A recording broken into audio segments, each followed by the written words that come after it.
In the previous lesson, we explored the meaning of time management. We learned that people cannot control time itself. They can manage their decisions, attention, commitments, and actions within the time available. This leads to another important question. Why should time be treated as such a valuable resource? Time is connected to everything we do. We use it to work, learn, rest, build relationships, solve problems, recover, and pursue meaningful goals. However, unlike many other resources, time cannot be stored for future use. Once a period has passed, it cannot be recovered. That is the focus of this lesson, time as a limited and valuable resource. What makes time different from other resources? Many resources can be replaced. Money that has been spent may sometimes be earned again. Supplies can often be reordered.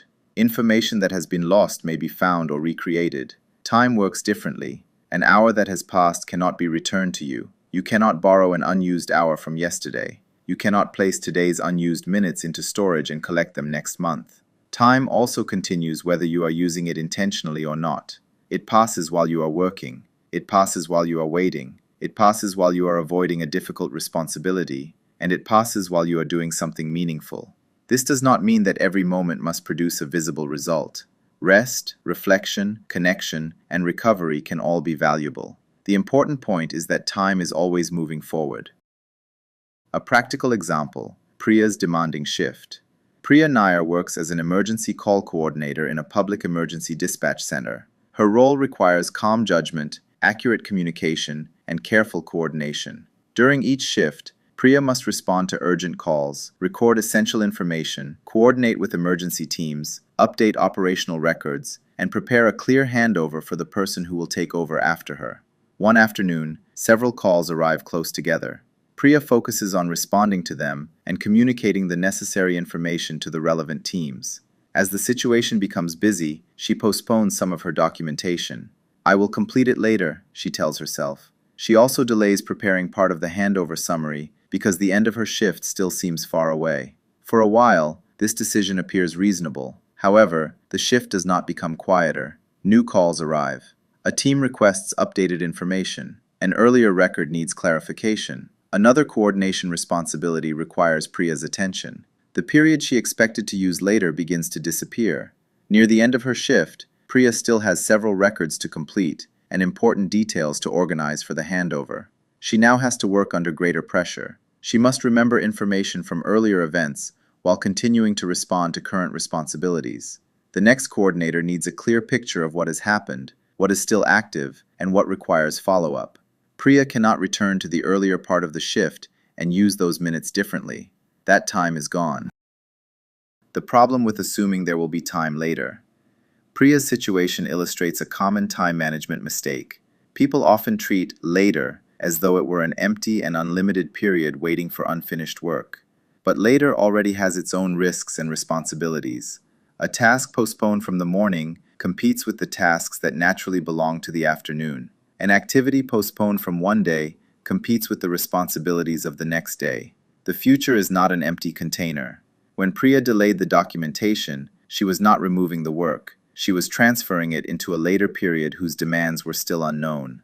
Sometimes postponement is necessary. The problem is not delaying every activity. The problem is assuming that future time will automatically be easier, quieter, or more available. Spending time and investing time. Every activity requires time, but not every use of time produces the same kind of result. We can describe this through the difference between spending time and investing time. Spending time simply means using it. Investing time means using it in a way that supports something meaningful in the future. Priya invests time when she records information carefully because accurate documentation supports the next stage of the emergency response. A learner invests time by developing a valuable skill. A person may invest time in maintaining health, strengthening an important relationship, or getting enough rest to function well the following day. Time investment is not limited to professional achievement. Rest can be an investment. Recovery can be an investment. A meaningful conversation can be an investment. The question is not, was every minute productive? A better question is, was this use of time appropriate and intentional? A limited window, the seasonal fisherman. Consider a seasonal fisherman working within a limited period of safe weather. The fisherman may have equipment, experience, and motivation. However, those resources cannot extend the safe weather window. Preparation must happen before the opportunity arrives, and action must happen while the conditions allow it. Some professional and personal opportunities also exist within limited windows.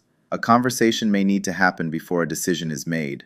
A preparation task may need to be completed before a deadline approaches. An opportunity to rest may need to be protected before exhaustion becomes serious. Recognizing a limited window helps us use time more consciously. Questions for personal reflection. Take a moment to think about your own use of time. Which activities currently receive most of your available time? Which meaningful responsibilities do you repeatedly assume you can handle later? Do your daily choices reflect what you say is important? Where do you use time intentionally? And where does time pass without a conscious decision? These questions are not designed to create guilt. Their purpose is to improve awareness. You cannot make better time decisions until you understand your current ones. Common mistakes to avoid. Mistake 1. Assuming tomorrow will be less demanding. People often postpone work because they expect the next day to be quieter, but tomorrow may bring new responsibilities. A better approach is to evaluate future capacity realistically rather than assuming it will be available. Mistake 2. Treating all hours as equal. 1 hour may have a different value depending on energy, urgency, and circumstances. 10 minutes before an important handover may be more valuable than a longer period with no immediate purpose. Context matters. Mistake 3. Believing valuable time must always produce work. Time does not have value only when it produces a professional result. Sleep, exercise, relationships, reflection, and recovery can be essential uses of time. Mistake 4. Feeling guilty about every unproductive moment. Time management should not create constant pressure. A sustainable life requires periods that are not measured by output. The goal is intentional use, not permanent activity. Key takeaways. In this lesson, we explored why time is a limited and valuable resource. Time is finite. It cannot be stored, replaced, recovered, or reused after it has passed. It continues whether you are acting intentionally, reacting automatically, waiting, resting, or making progress. Through Priya's experience at the Emergency Dispatch Center, we saw the risk of assuming that unfinished work can easily be completed later. Priya expected a quieter period, but new responsibilities entered the time she had mentally reserved.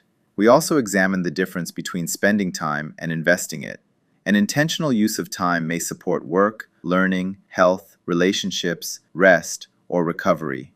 Valuable time does not always look busy. What matters is whether the activity is appropriate and connected to something meaningful. Now that we understand why time deserves careful attention, the next step is to examine whether activity always produces results. In the next lesson, we will explore being busy versus being productive.